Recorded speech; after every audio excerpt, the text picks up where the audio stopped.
Hello everyone, welcome to stock market training. हमने हमारे पिछले वीडियो में सीखा कि कैसे कुछ लोग अपना बिजनेस स्टार्ट करते हैं और उसको अपनी प्राइवेट लिमिटेड कंपनी रजिस्टर्ड करते हैं। वहां से वो लोग कैसे एंजल इन्वेस्टर और वेंचर कैपिटलिस्ट के पास से फंड को रेज करके उनको शेयर्स अलॉट करते हैं एंड फाइनल स्टेज के अंदर कैसे अगर कंपनी को ज्यादा फंड की जरूरत है तो पब्लिक को अपने शेयर्स देके, मतलब कि अपना आईपीओ लॉन्च करके वो फंड रेज करती है।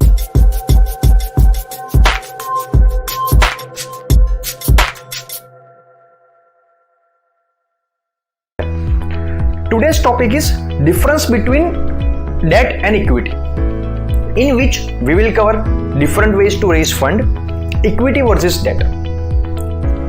तो सबसे पहले हम समझते हैं कि इक्विटी एंड डेट होता क्या है। There are actually two ways to raise fund and as well as to invest.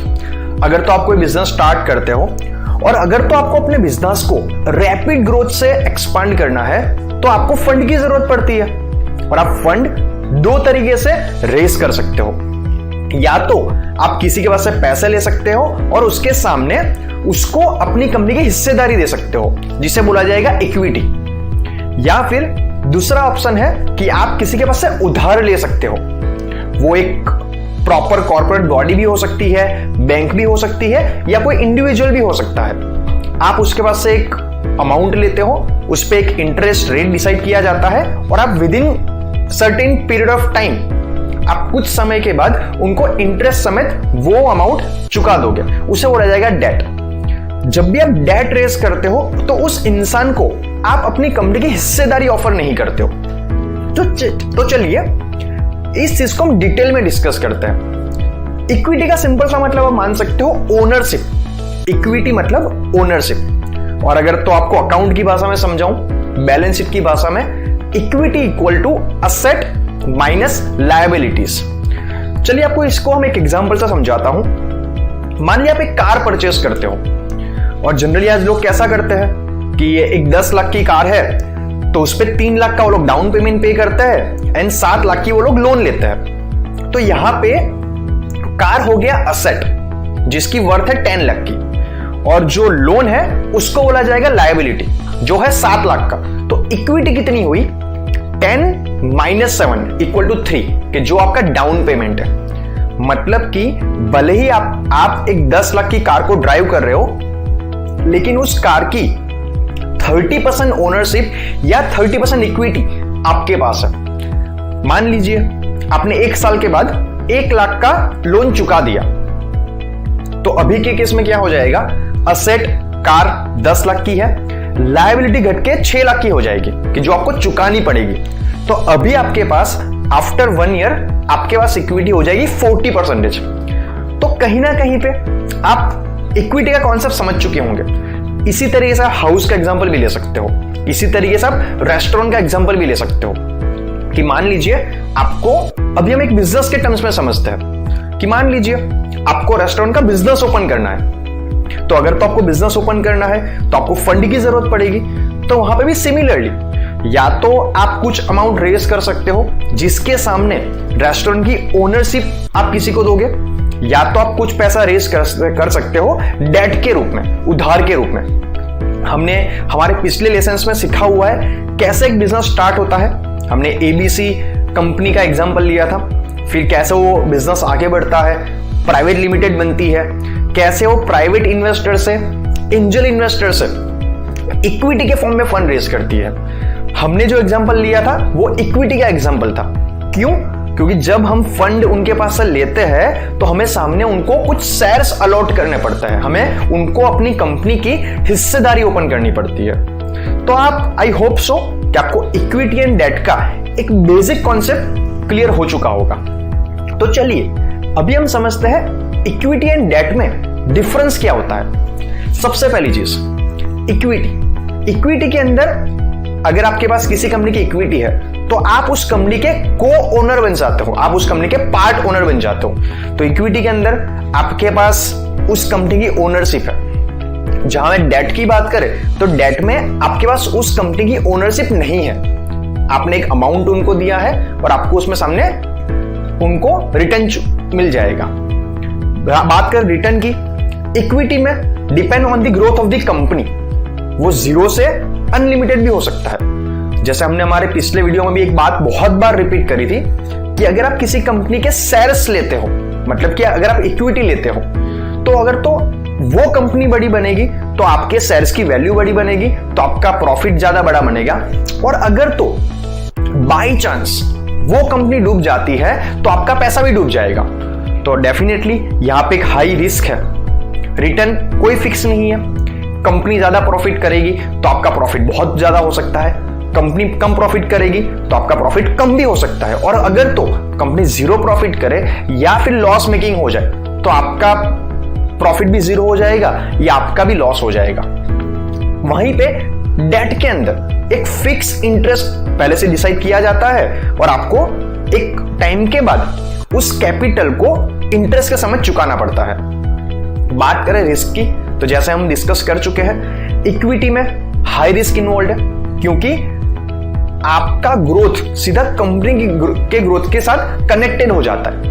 Company grow करेगी, आप ग्रो करोगे, कंपनी डूबेगी, आप डूबोगे। तो यहां पे हाई रिस्क है, लेकिन इसीलिए यहां पे हाई रिटर्न के चांस भी है। हमने आने वाले वीडियोस में डिस्कस किया हुआ था कि कुछ कंपनियां ऐसी भी है जिन्होंने 40 साल के अंदर आपके पैसों को 1000 गुना तक बनाया हुआ है, और कुछ कंपनियां ऐसी भी है कि जहां पे आपके पैसे डूबे भी हो सकते हैं। जहां तक डेट की बात करें तो यहां पे risk as compare to equity बहुत ही ज्यादा लोअर है, मिनिमम चांस आपका लॉस होने के।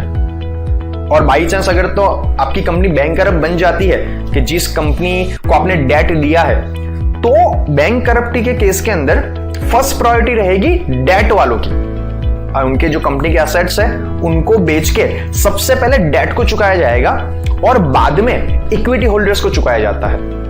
और 99% केस के अंदर कंपनी बंद होती ही इसीलिए है क्योंकि उसके पास इतना प्रॉफिट नहीं होता। तो ज्यादातर केसेस के अंदर अगर कंपनी को वाइंड अप करने का टाइम आता है तो डेट को चुकाने के अंदर ही कंपनी खत्म हो जाती है और इक्विटी होल्डर्स के पास 90% केस में कुछ पैसा नहीं आता। तो अगर रिस्क की बात करें तो इक्विटी में हाई रिस्क है लेकिन रिटर्न भी हाई है। और डेट की बात करें तो अगर कंपनी बैंक करप्ट बनेगी तो ही डेट में प्रॉब्लम हो सकती है, बाकी रिस्क बहुत लोअर है। इन्वेस्टर या लेंडर, इक्विटी में कौन कौन से लोग पैसे लगा सकते हैं? पब्लिक के पास आप फंड रेज कर सकते हो इक्विटी उनको देके। प्राइवेट इन्वेस्टर्स होते हैं, वीसी, एंजल इन्वेस्टर, और या खुद भी आप अपने पैसे लगा के इक्विटी ले सकते हो, जैसे हमने अपने पिछले वीडियो में डिस्कस किया हुआ है। और बात करें डेट की, बैंक्स हो गए, फाइनेंशियल इंस्टीट्यूशनल हो गए, individuals, high net worth individual.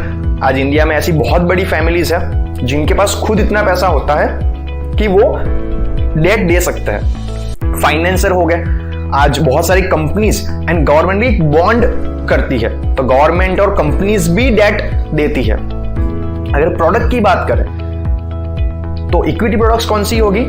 Equity product का मतलब कि जो इक्विटी के तरीके से वर्क करता है। स्टॉक्स, अगर आप किसी कंपनी के शेयर्स लेते हो तो वो एक इक्विटी है। म्यूचुअल फंड्स, वो भी एक तरीके से इक्विटी के अंदर ही पैसा इन्वेस्ट करती है। यूलिप्स, जिसे हम यूनिट लिंक्ड इंश्योरेंस प्लान कहते हैं। ELSS, equity linked saving scheme, private equity, लोग प्राइवेट इक्विटी भी रेज करते हैं। so, आप स्टार्टअप में इन्वेस्ट करो तो भी एक तरीके से इक्विटी ही है। आप खुद का बिजनेस स्टार्ट करो, या आज बहुत सारे बड़े बड़े कंपनियों की फ्रेंचाइजी होती है, कोई रेस्टोरेंट की, कोई स्टार्टअप्स की, अगर आपने वो ली है तो वो भी एक तरीके से इक्विटी प्रोडक्ट ही कहा जाएगा, क्योंकि आपका ग्रोथ कंपनी के ग्रोथ के साथ कनेक्ट हो जाएगा। और अगर बात करें डेट प्रोडक्ट्स की, तो लोन जो हमें बैंक देती है या तो कोई इंसान देता है, वो एक डेट प्रोडक्ट कही जाती है। फिर डेट प्रोडक्ट्स भी होती है, म्यूचुअल फंड एंड यूलिप्स। यहां पे हम ऐसे म्यूचुअल फंड्स की और यूलिप्स की बात कर रहे हैं कि जो डेट प्रोडक्ट में इन्वेस्ट करते हैं, जो डेट फंड में इन्वेस्ट करते हैं। बॉन्ड्स हो गए, जैसे हमने डिस्कस किया, कॉर्पोरेट और गवर्नमेंट बहुत सारे बॉन्ड भी इश्यूज करती है। तो ये सारे हो गए डेट प्रोडक्ट। तो आई होप सो इस वीडियो के अंदर आपको इक्विटी एंड डेट का डिफरेंस समझ में आ चुका होगा।